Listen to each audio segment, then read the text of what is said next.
A gente vai ver uma reportagem especial, viu? Ela mostra um pouco de como foi esse último ano que vivemos. Difícil, né? Mas ao mesmo tempo, de superação, de fé. Hoje faz um ano que foi decretado o primeiro lockdown em Santa Catarina. Como tem sido o combate à doença? Como lidar com o diagnóstico, com o tratamento, com as perdas, com os medos? O que mudou no nosso comportamento, hein? Vamos ver agora. Falar pelos cotovelos, pelo olhar. As atualizações do que é viver coletivamente foram feitas. Um vírus invisível transformou a rotina do mundo. Causou pânico, medo, sentimentos que continuam mesmo um ano depois. Aqui em casa, eu, meu marido e minha filha pegamos Covid. A gente cuidou muito mesmo. Eu e a minha filha, a gente não saía de casa. Mas o meu marido saía para trabalhar. E como ele fazia várias visitas pelo trabalho dele, então a gente acredita que em uma dessas visitas ele acabou pegando e trazendo para a gente. Ele foi o primeiro a apresentar sintomas, aí depois foi a minha filha e por último fui eu. O maior medo que eu senti nesses dias foi de morrer e de perder algum familiar meu. O temor de Jaqueline é o mesmo de milhares de famílias que cumprem o isolamento social. O primeiro paciente com caso confirmado da então desconhecida doença aqui em Joinville foi de um homem de 57 anos. Ele havia viajado para a África e para a Europa e, ao desembarcar, teve dor de cabeça, de garganta, febre. O corpo manifestava os sintomas do novo coronavírus, que chegou e tem encontrado espaço para ficar. Em 30 de março de 2020, Joinville tinha 15 casos e registrou a primeira morte. O paciente lutou 6 dias na UTI, mas o novo coronavírus foi mais forte. Em março de 2021, são mais de 66.500 casos e as mortes ultrapassam 790. São famílias que perderam alguém e nem conseguiram se despedir.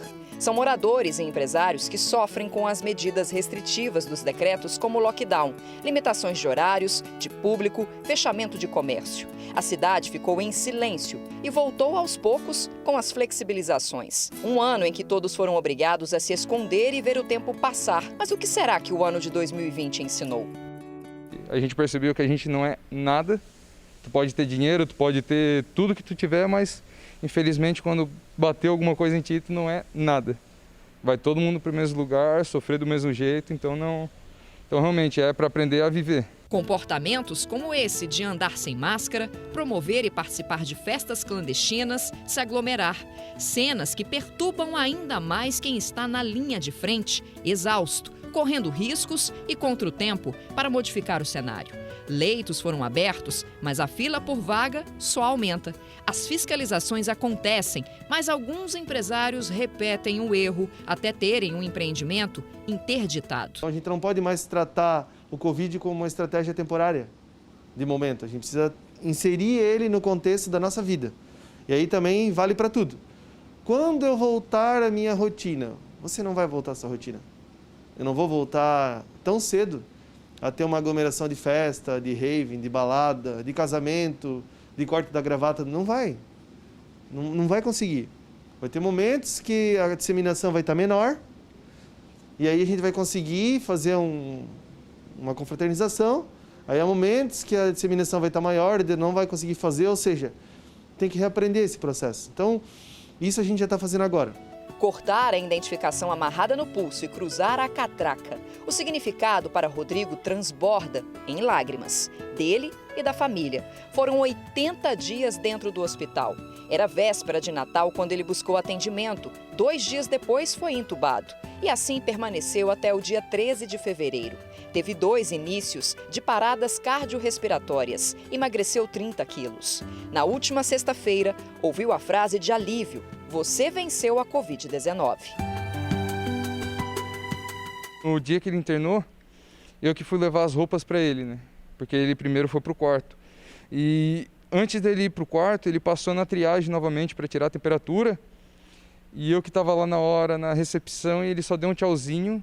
E a partir dali, a gente conseguiu fazer chamada de vídeo com ele antes dele ir para a UTI. A vitória da família. Gregory contraiu o vírus e precisou de 15 dias para ficar bem. Depois, a mãe dele enfrentou a doença, chegou a ficar internado um dia e foi o pai que acabou sofrendo as consequências mais graves. Ele está reabilitando. Ele está com paralisia nas pregas vocais, ele está com paralisia na língua, a gente está fazendo tratamento muito forte com fono.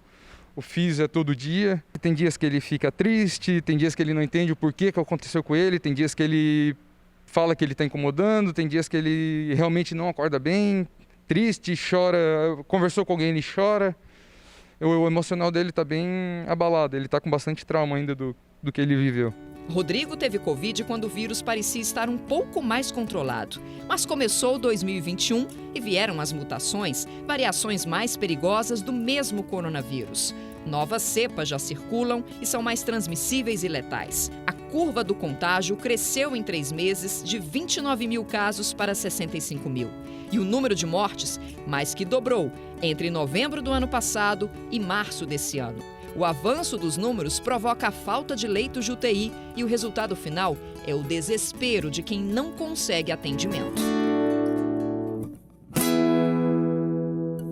Os ml de esperança aplicados pela seringa encontram braços, mas ainda sem a certeza que vão imunizar toda a população. Estar em março, um ano depois, ainda cheios de restrições e com um sistema de saúde em colapso, é duro. Causa angústia. É difícil a gente aceitar a situação que a gente está agora, a gente sempre joga tudo pro antes ou pro depois.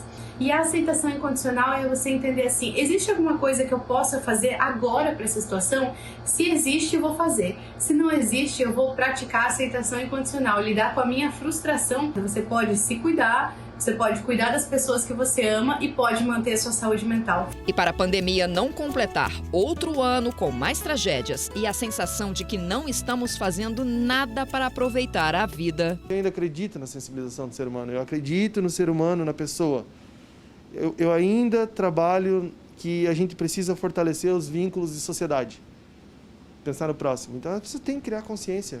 A gente precisa. Isso é inevitável. Isso vai ser um ponto diferencial da nossa cultura no país para sair da crise. A gente precisa, né? Precisa acreditar no ser humano e em nós mesmos. A gente está falando, inclusive, né, nessa reportagem sobre mortes, óbitos, mas, por outro lado, também tem os recuperados, como a gente viu ali. E nesse um ano, você já parou para refletir o que você buscou melhorar, o que você melhorou? Né? Então, de um lado, os sentimentos a todos os familiares, a gente está falando de mais de 800 mortes só em Joinville nesse um ano. Mas também aos recuperados que trazem a esperança, a empatia.